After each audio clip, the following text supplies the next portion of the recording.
കുറ്റിയിൽ കുഴൽക്കിണറിൽ വീണ 2 വയസ്സുകാരനെ രക്ഷപ്പെടുത്തി. 20 അടി താഴ്ചയിൽ നിന്ന് കുട്ടിയെ പുറത്തെടുത്തത്. വിജയപുര ജില്ലയിലെ ഇൻഡി താലൂക്കിൽ ഉൾപ്പെടുന്ന ലജായൻ ഗ്രാമത്തിൽ ബുധനാഴ്ച വൈകിട്ടാണ് അപകടമുണ്ടായത്. വീടിന് സമീപം കളിക്കുന്നതിനിടെയാണ് കുട്ടി കിണറ്റിൽ വീണത്. കുട്ടിയുടെ ശബ്ദം കേട്ട പരിസരവാസിയാണ് നാട്ടുകാരെ വിവരമറിയിച്ചത്.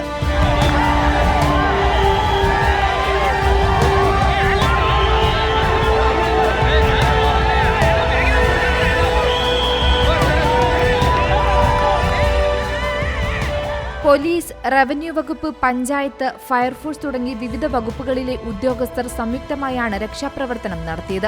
കുഴൽക്കിണറിന് സമാന്തരമായി 21 അടി താഴ്ചയിൽ കുഴിയെടുത്താണ് രക്ഷാപ്രവർത്തകർ കുട്ടിക്കരികിൽ എത്തിയത്. അതിനിടെ കുട്ടിക്ക് ഓക്സിജൻ ലഭ്യമാക്കുന്നതിനാവശ്യമായ ക്രമീകരണങ്ങളും ഒരുക്കിയിരുന്നു. News desk Zee Malayalam news. പുതിയ വാർത്തകളും വിശേഷങ്ങളും ഇനി വിരൽ തുമ്പിൽ. എല്ലാ ഡിജിറ്റൽ പ്ലാറ്റ്ഫോമുകളിലും ഇപ്പോൾ സീ മലയാളം ന്യൂസ് ലഭ്യം.